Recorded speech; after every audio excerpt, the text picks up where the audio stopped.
Welcome student. हम आज बात करते हैं मीन्स ऑफ सोशल कंट्रोल, सामाजिक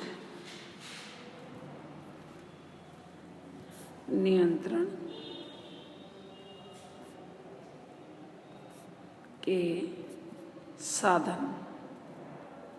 देखिए, जब हम मीन्स की बात करते हैं, हम साधन की बात करते हैं, तो इसका मतलब ये होता है कि हम किसकी सहायता से अपने लक्ष्य को प्राप्त करने का प्रयास करते हैं। जैसे सपोज़ मुझे आज बाज़ार जाना है, तो मैं कौन से साधन का, कौन से मीन्स का इस्तेमाल करके मैं बाज़ार जाऊंगी, या तो मैं अपना कोई खुद की व्हीकल लूँगी या पब्लिक या ऑटो रिक्शा या जो भी ट्रांसपोर्टेशन का साधन होता है उससे जाऊंगी या पैदल जाऊंगी। तो मेरे को पहुंचना बाज़ार है और मेरा लक्ष्य जो है वो बाज़ार जाना है, और साधन जो मैं काम में ले रही हूँ उसको हम मीन्स कहते हैं, या एक तरह के जिसकी सहायता से हम अपने लक्ष्य की प्राप्ति करने का प्रयास करते हैं। जब हम मीन्स ऑफ सोशल कंट्रोल की बात करते हैं, इसका मतलब यहाँ ये है कि हम किस साधन द्वारा, किसके द्वारा हम सामाजिक नियंत्रण का कार्य, अपना जो लक्ष्य है, लक्ष्य क्या है, समाज में डेविएंट बिहेवियर को कंट्रोल करना, विचलित व्यवहार को रोकना, और सोसाइटी में जो है एक सिस्टम या व्यवस्था बनी रहे, इसलिए डेविएंट बिहेवियर को, विचलित व्यवहार को नियंत्रित करना अत्यंत आवश्यक होता है। तो हम हर एक समाज में अपने अलग अलग तरीके होते हैं। ज़रूरी नहीं जो आज हमारे समाज में तरीका है वो दूसरे समाज में भी उतना ही इम्पोर्टेंट है। मोटे तौर पे अगर हम देखें तो दो प्रकार के जो है साधन हैं, एक तो अनौपचारिक साधन, एक औपचारिक साधन। रसायक जो है उनका ये मानना है कि जनमत, प्रथा, अपवाद, भय, सामूहिक अनादर तथा नैतिक अभिमति आदि सामाजिक नियंत्रण के ग्रामीण समुदाय के साधन हैं, जबकि ये साधन नगरीय समाज में इतने इम्पोर्टेंट नहीं हैं। ठीक है ना? तो it depend on the type of society कि किस प्रकार का समुदाय या समाज है, और उसी के अनुरूप जो है नियंत्रण के साधन होते हैं। तो पहले हम यहाँ सबसे पहले बात करते हैं अनौपचारिक साधन, और अनौपचारिक में हम बात करते हैं विश्वास की, या जिसको हम बिलीफ कहते हैं। विचार एवं विश्वास व्यवहार को नियंत्रित करने में महत्वपूर्ण भूमिका निभाते हैं। एक बार हमारा विश्वास किसी बात में हो जाए तो हम उस व्यवहार को स्वयं करने लग जाते हैं। हमारा विश्वास हमें कहता रहता है कि यह काम अनुचित है या यह काम उचित है, और वह हमारे ऊपर, या हम ये कहें अपने ऊपर विश्वास है तो आप बहुत से असंभव काम करने लगते हैं, अद्भुत कार्य भी करते हैं। और यदि आपको अपने ऊपर विश्वास नहीं है तो आप किसी भी कार्य को नहीं करते हैं, या हम ये कहें हमारी ये मान्यता, मतलब बिलीफ है, मान्यताएं हैं समाज में बहुत सारी। सपोज हालांकि कहीं ये जो चीज़ें होती हैं कहीं रिटन कोड ऑफ कंडक्ट नहीं है कि कहीं लिखा हुआ होता है और उसी के अनुरूप हमें कार्य करना होता है, और ये एक पीढ़ी से दूसरी पीढ़ी हस्तांतरित होती रहती है। दूसरा जो है वह है रूढ़ियाँ।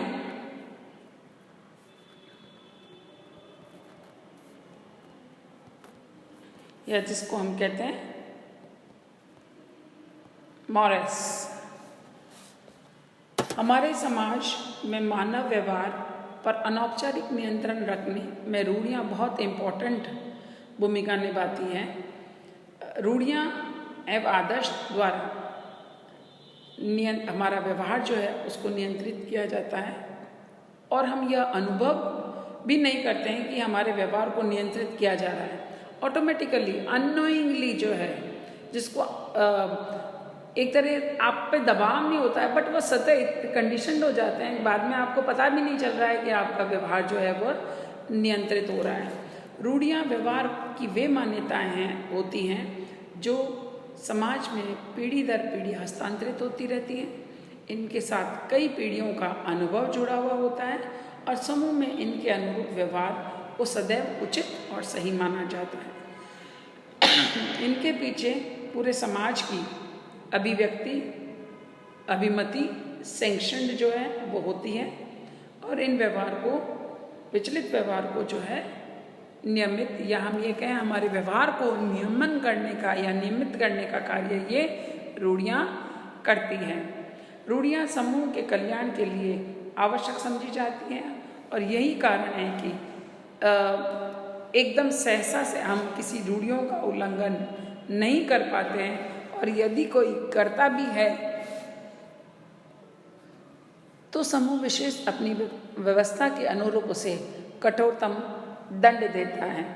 नियंत्रण के साधन में रूढ़ियाँ बहुत ही इम्पॉर्टेंट या महत्वपूर्ण होती हैं। ये दो प्रकार की होती हैं, नकारात्मक और सकारात्मक। अब हम बात करते हैं जनरीतियाँ। जनरीतियाँ या जिसको हम कहते हैं फोकवेज, परंपराएं,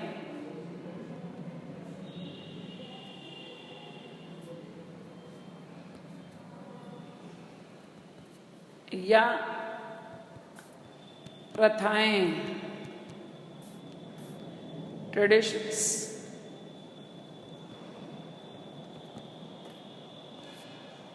एंड कस्टम।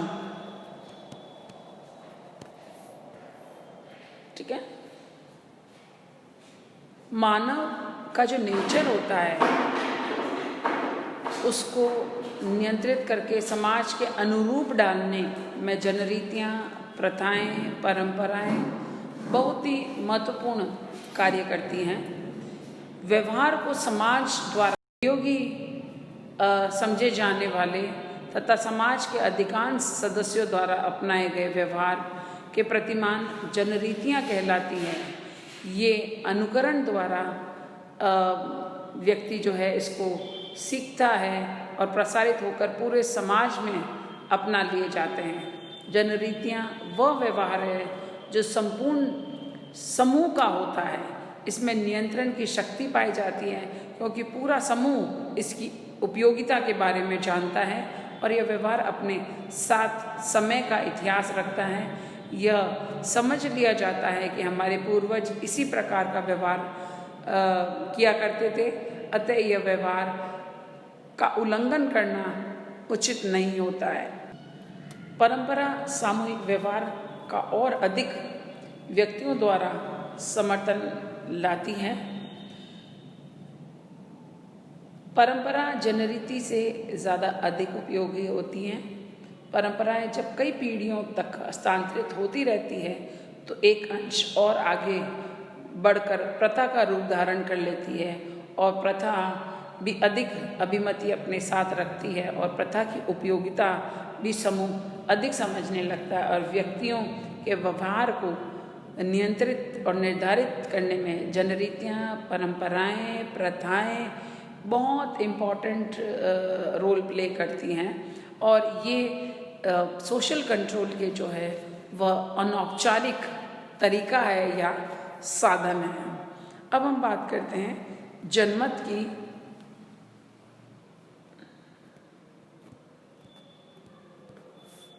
या जिसको हम कहते हैं पब्लिक ओपिनियन।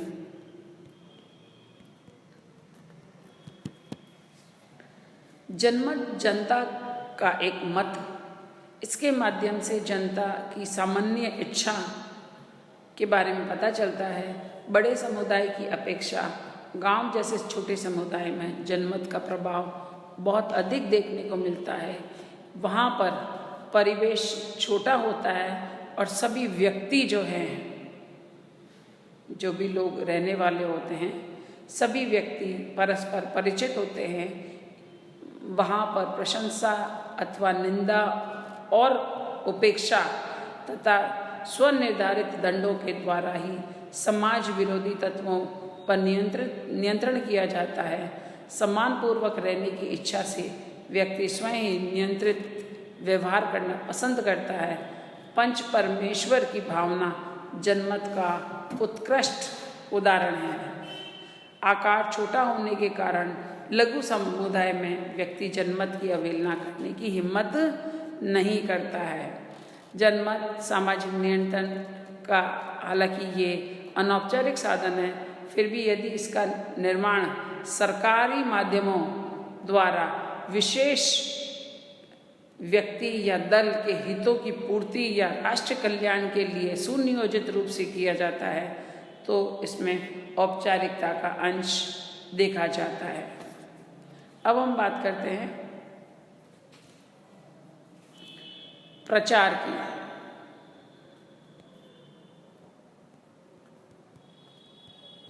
जिसको हम कहते हैं प्रोपेगेंडा।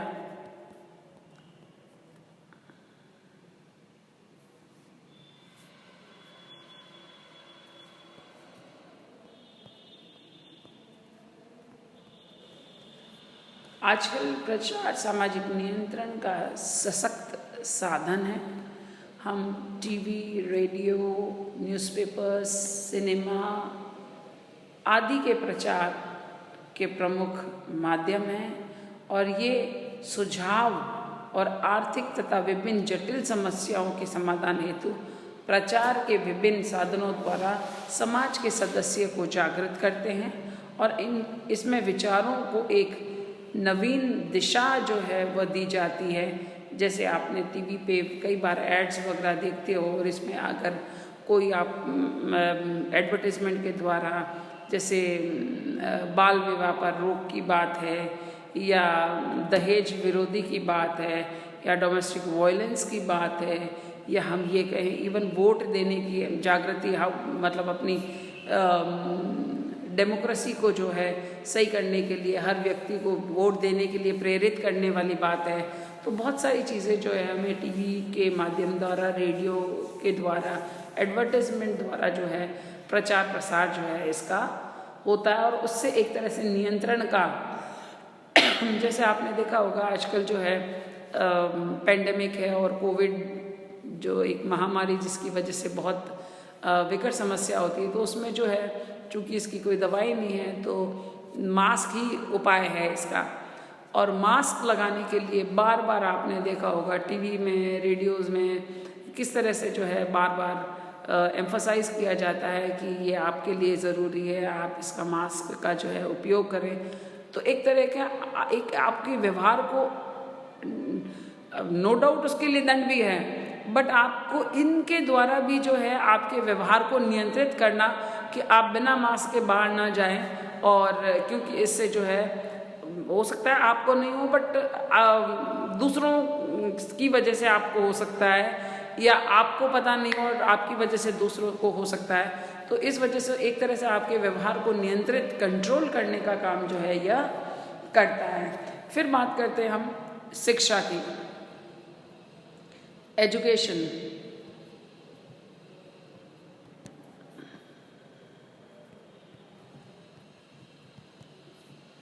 शिक्षा संस्थाएं भी विद्यार्थी को अनुशासन और उचित उत्तरदायित्वों से परिचित करवाती है। शिक्षा इतनी सक्षम है कि सामाजिक जीवन को नियंत्रित और संगठित करने में इसका बहुत बड़ा योगदान होता है। शिक्षण संस्थाएं बच्चे के लिए परिवार के बाद सबसे इम्पोर्टेंट संस्था है, जहाँ पर, और जैसे वैसे कहते हैं family is a first school and school is second home, है ना। तो यह व्यक्ति को सत्य, असत्य, उचित, अनुचित का ज्ञान कराती है और यही उच्चतर गुणों का विकास कर उसे विनम्र बनाती है। इस बारे में गांधी जी ने जो अपना विचार उनका जो था वह यह था कि शिक्षा से मेरा अभिप्राय बालक या मनुष्य में जो कुछ भी श्रेष्ठतम है उसका संपूर्ण विकास अर्थात शरीर, बुद्धि तथा आत्मा तीनों का संपूर्ण विकास करना शिक्षा सामाजिक नियंत्रण का एक अनौपचारिक जो है वह साधन है। अब हम अपने मीन्स ऑफ सोशल कंट्रोल को जो है कल इसको कंटिन्यू करेंगे। Thank you.